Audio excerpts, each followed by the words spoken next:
ದರೋಡೆ ಮಾಡಿ ತಗೊಂಡು ಯಾರಿಗೆ ಕೊಡ್ತಿದ್ದಾರೆ? ಪೊಲೀಸ್ ಡಿಪಾರ್ಟ್ಮೆಂಟು, ಪತ್ರಕರ್ತರು ನೀವೇ ಹೇಳ್ದಂಗೆ ಪೊಲೀಸ್ನವರೇ ದಾರೆ ಮಾಡಿದ್ರೆ ಆ ದರೋಡೆ ತಗೊಂಡು ಯಾರಿಗೆ ಕೊಡ್ತಾ ಇದ್ದಾರೆ? ನಾನಂತೂ ಇನ್ನೂ ನೇರ ಹೇಳಿಲ್ಲ ಗೃಹ ಮಂತ್ರಿಯಾಗಿ ಕೊಡ್ತಿದ್ದಾರೆ ಅಂತ. ಆದರೆ ಗೃಹ ಮಂತ್ರಿ ಕಣ್ಮುಚ್ಕೊಂಡು ಕೂತ್ಕೊಂಡಿಯಾರ? ಪೊಲೀಸ್ ಇಲಾಖೆಯಲ್ಲಿ ಇನ್ಸ್ಪೆಕ್ಟರ್ಗೆ ದರೋಡೆ ಮಾಡ್ತಾರೆ ಅಂತ ಗೊತ್ತಿದ್ದಾಗ ಅದ್ರ ಕಡೆ ಗಮನ ಕೊಡೋಕೆ ನಿಮಗೆ ಪುರ್ಸೊತ್ತಿಲ್ಲ. ಆಡಳಿತ ಬಗ್ಗೆ ಗಮನ ಕೊಡೋಕೆ ಪುರ್ಸೊತ್ತಿಲ್ಲ. RSS ಬಗ್ಗೆನೇ ನಿಮ್ಮ ಗಮನ.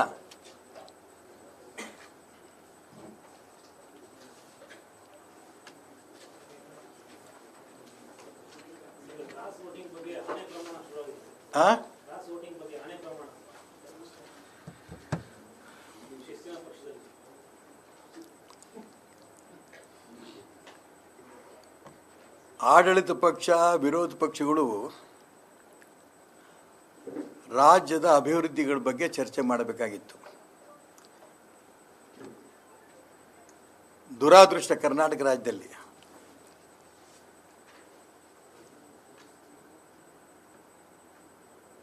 MLAಗಳನ್ನು ಖರೀದಿ ಮಾಡೋಂಥ ವ್ಯವಸ್ಥೆ ಕರ್ನಾಟಕ ರಾಜ್ಯದಲ್ಲಿ ಮುಂದುವರೆದಿದೆ. ಏನು ಕಾಂಗ್ರೆಸ್ ಪಕ್ಷ ಬಹಳ ಧರ್ಮದ ಕೆಲಸ ಮಾಡ್ತಾ ಇದೆ, ರೈತರ ಪರವಾಗಿ ಕೆಲಸ ಮಾಡ್ತಾ ಇದೆ ಅಂತ BJPಯವರು JDS ಅವರು ಹುಡುಕೊಂಡು ಕೊಟ್ಟಿಲ್ಲ, ಓಟನ್ನು ಕ್ರಾಸ್ ವೋಟಿಂಗ್ ಮಾಡಿಲ್ಲ. ಎಷ್ಟು ಭ್ರಷ್ಟಾಚಾರ ಆಗಿದೆ ಅಂತ ಹೊರಗೆ ಬರಲಿ.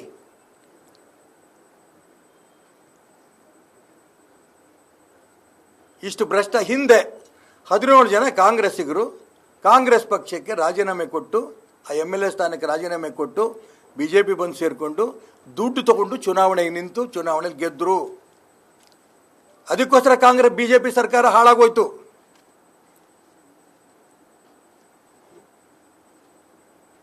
ತಾತ್ಕಾಲಿಕ ಯಶಸ್ಸದು.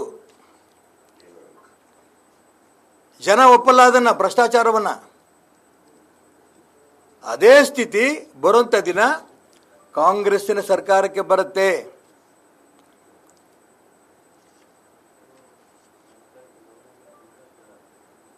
ಯಾರು ಕ್ರಾಸಿಂಗ್ ವೋಟ್ ಕಾಂಗ್ರೆಸ್ಸಿಗೆ ಮಾಡಿದ್ರು ಇದ್ರ ತನಿಖೆ ರಾಜ್ಯದ ಮುಖ್ಯಮಂತ್ರಿಗೆ ಮಾಡಲಿ. ಏನೂ ಗೊತ್ತಿಲ್ಲದಂಗೆ ಮೌನವಾಗಿದ್ದಾರಲ್ಲ, ಅವರಾಗ ಅವ್ರು ಓಟ್ ಕೊಟ್ರಂತೆ. ಪಾಪ ಸಾಕಷ್ಟು ಭ್ರಷ್ಟಾಚಾರ ನಡೆದಿದೆ. ಇದ್ರ ಬಗ್ಗೆ ತನಿಖೆ ಆಗಬೇಕು. ನಂಬರ್ 1. ನಂಬರ್ 2, ಧರ್ಮಸ್ಥಳ ಮಂಜುನಾಥನ ಈ ದೇಶದ ಕೋಟಿ ಕೋಟಿ ಜನ ಭಕ್ತಿಯಿಂದ ಪೂಜೆ ಮಾಡೋಂಥ ಜಾಗ. ದೇವಸ್ಥಾನನೂ ಅಂಥದ್ದೇ, ಪವಿತ್ರವಾದ ಪುಣ್ಯಕ್ಷೇತ್ರನೂ ಅದು. ನಾನು ರಾಜ್ಯದ BJP ಅಧ್ಯಕ್ಷ ವಿಜೇಂದ್ರಗೆ ಪ್ರಾರ್ಥನೆ ಮಾಡ್ತೇನೆ, ಧರ್ಮಸ್ಥಳದ ಧರ್ಮಸ್ಥಳದ ಮಂಜುನಾಥನ ಭಕ್ತಿನ ಊರಿಗೆ ಹಚ್ಚಬೇಡಿ. ಈಗಾಗಲೇ ಘೋಷಣೆ ಮಾಡಿದ್ದೀರಿ, ದಯವಿಟ್ಟು ತಕ್ಷಣ ವಾಪಸ್ ತಗೊಳ್ಳಿ.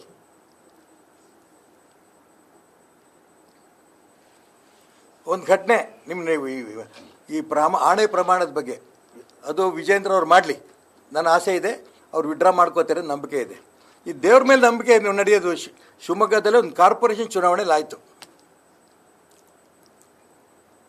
ಒಂದು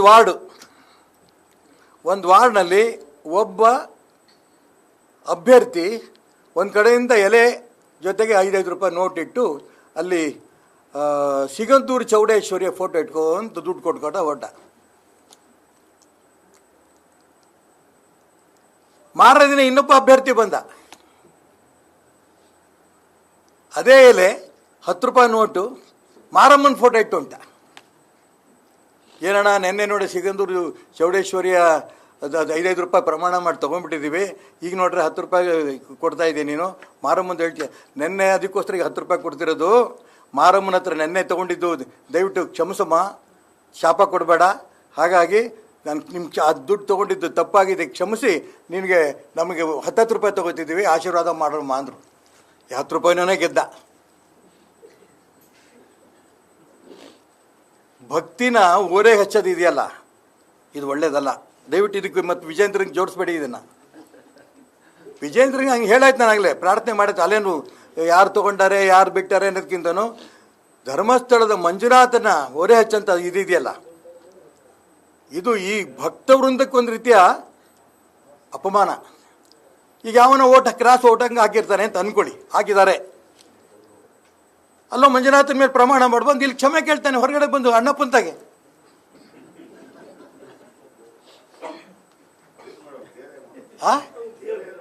ಅದಕ್ಕೆ ದೇವ್ರಿಗೆ ಏನು ಮಾಡಬೇಕು ಅಂತ ನಾನು ಹೇಳ್ತೆ, ಅದನ್ನೇ ದೇವ್ರನ್ನ ಹೊರೆ ಹಚ್ಚಬೇಡಿ.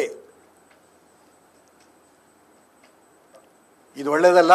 ನಾನು ಅದಕ್ಕೋಸ್ಕರ ವಿಜಯೇಂದ್ರಗೆ ಹೇಳ್ತೀನಿ, ಇದನ್ನು ಏನು ನೀವು ಮಾಡಿದಿರಿ, ನಿಮ್ಮ ಪ್ರಾಮಾಣಿಕ ಪ್ರಯತ್ನ ನೀವು ನಡೆಸಿದಿರಿ.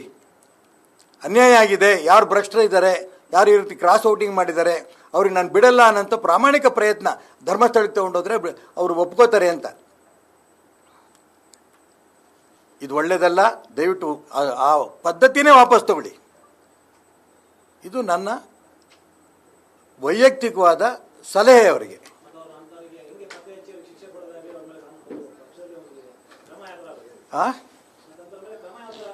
ಅದಕ್ಕೆ ತನಿಖೆ ಆಗಬೇಕು. ತನಿಖೆ ಮಾಡಿಕೊಂಡು ಭ್ರಷ್ಟಾಚಾರದ ಬಗ್ಗೆ ಎಲ್ಲೆಲ್ಲಿ ನಡೆದಿದೆ, ಯಾವ ಕಾಂಗ್ರೆಸ್ ಪಕ್ಷದವ್ರು ಎಷ್ಟೆಷ್ಟು ಕೊಟ್ಟರು, ಆ ತನಿಖೆ ಅಂತ ಹೊರಗೆ ಬಂದಾಗ ಯಾರ್ಯಾರು ಬಂದರು, ಏನು ಕತೆ ಅಂತ ಅವಾಗ ಗೊತ್ತಾಗತ್ತೀವಿ. ನಾಳೆ ಬೆಳಿಗ್ಗೆನೇ ಗೊತ್ತಾಗಲ್ಲ.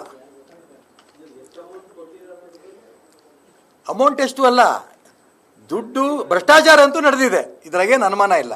ಯಾರು ಕೊಟ್ಟರು, ಯಾಕೆಂದರೆ ಭಾಳ ಮುಖ್ಯಮಂತ್ರಿಗಳು ತುಂಬ ಸ್ಪಷ್ಟವಾಗಿ ಹೇಳ್ತಾರೆ, ಪ್ರೀತಿಯಿಂದ ಅವ್ರ ಮೇಲೆ ಅವರು ಓಟ್ ಕೊಟ್ಟಿದ್ರೆ ನಾನೇನು ಮಾಡಲಿ. ಎಷ್ಟು ಪಾಪ ಇಷ್ಟೊಂದು ಸಜ್ಜನರು ನಮ್ಮ ಮುಖ್ಯಮಂತ್ರಿ ನಾನು ನೋಡೇ ಇಲ್ಲ ಜೀವನದಾಗೆ. 10 ರೂಪಾಯಿಗಿಲ್ಲ, ಎಷ್ಟು ಸೊನ್ನೆಗಳು ಸೇರಿದ್ದೋ ಗೊತ್ತಿಲ್ಲ. ಏನಂತ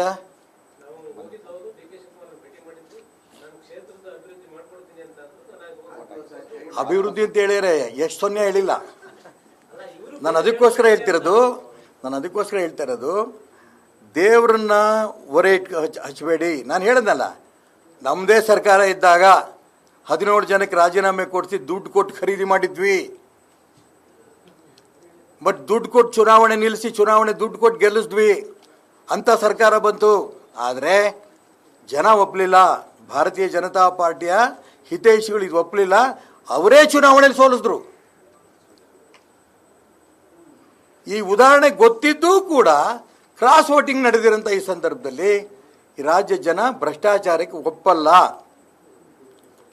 ಇದೇ ಪರಿಸ್ಥಿತಿನ ನಾಳೆ ಇದೇ ಕಾಂಗ್ರೆಸ್ ಪಕ್ಷಕ್ಕೆ ಬರುತ್ತೆ, ಭ್ರಷ್ಟಾಚಾರಕ್ಕೆ ಬೆಂಬಲ ಕೊಟ್ಟಿದ್ದಕ್ಕೋಸ್ಕರ.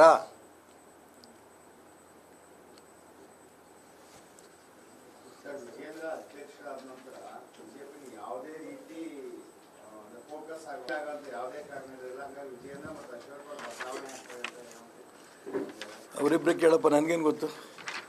ನಾನು ಭ್ರಷ್ಟಾಚಾರ ನೇರವಾಗಿ ಕಂಡಿದ್ದು ಹೇಳಿದ್ದೀನಿ. ನಾನು ಭಾಳ ಕೆಲಸ ಮಾಡಿದ್ದೀನಿ ಅಂತ ಅವರು ಹೇಳ್ತಾ ಇದ್ದಾರೆ, ಇತ್ಲಾಗಿ ಇವರು ತುಂಬ ಹೇಳ್ತಾ ಇದ್ದಾರೆ. ನಾನು ಅದಕ್ಕೋಸ್ಕರನೇ ಅದನ್ನು ಸುದ್ದಿಗೆ ಹೋಗಲ್ಲ. ನಾನು ವಿಜೇಂದ್ರ, ಅಶೋಕ ಏನು ಕೆಲಸ ಮಾಡಿದ್ದಾರೆ ಬಿಟ್ಟಿದ್ದಾರೆ, ಅದು ಯಾವುದು ಏನು ಕತೆ, ಕೇಂದ್ರದ ಭಾರತೀಯ ಜನತಾ ಪಾರ್ಟಿ ನಾಯಕರು ಅವರಿದ್ದಾರೆ, ಅದನ್ನು ನೋಡ್ಕೋತಾರೆ. ನಾನು ಅದನ್ನು ಟೀಕೆ ಮಾಡೋಕ್ಕೆ ಹೋಗಲ್ಲ. ನೇರವಾಗಿ ಭ್ರಷ್ಟಾಚಾರ ಆಗಿದೆಯಲ್ಲ ಇಲ್ಲಿ. ಮತ್ತು ನೀವು ನೇರ ಪ್ರಶ್ನೆ ಕೇಳಿದ್ರಲ್ಲ, ಧರ್ಮಸ್ಥಳದ ಮಂಜುನಾಥನ್ನ ಬಳಸ್ಕೋತಾ ಇರೋದನ್ನು.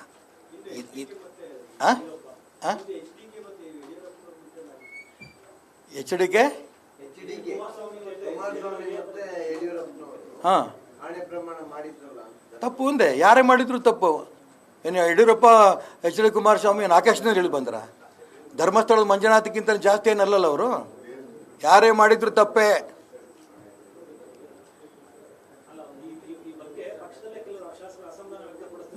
ನಾನೇ ಮಾಡ್ತಾ ಇದ್ದೀನಿ. ಪಕ್ಷದ ಹೊರಗಡೆ ಇರೋನು, ಪಕ್ಷದಲ್ಲಿರೋರು ಮಾಡ್ತಾ ಇದ್ದಾರೆ.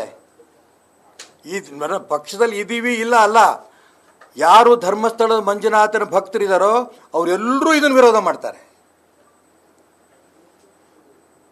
ಎಷ್ಟು ಭಕ್ತಿಯಿಂದ ನಡ್ಕೋತಾ ಇದ್ದಾರೆ, ಕೋಟಿ ಜನ ನಡ್ಕೋತಾ ಇದ್ದಾರೆ. ಅವರೆಲ್ಲರ ಮನಸ್ಸಿಗೂ ನೋವಾಗುತ್ತೆ. ಅದಕ್ಕೋಸ್ಕರ ನಾನು ವಿಜೇಂದ್ರಂಗೆ ಸಲಹೆ ಕೊಟ್ಟಿದ್ದು, ಆ ಸ್ಟೇಟ್ಮೆಂಟ್ ಏನು ಕೊಟ್ಟಿದ್ದು ವಿಡ್ರಾ ಮಾಡು.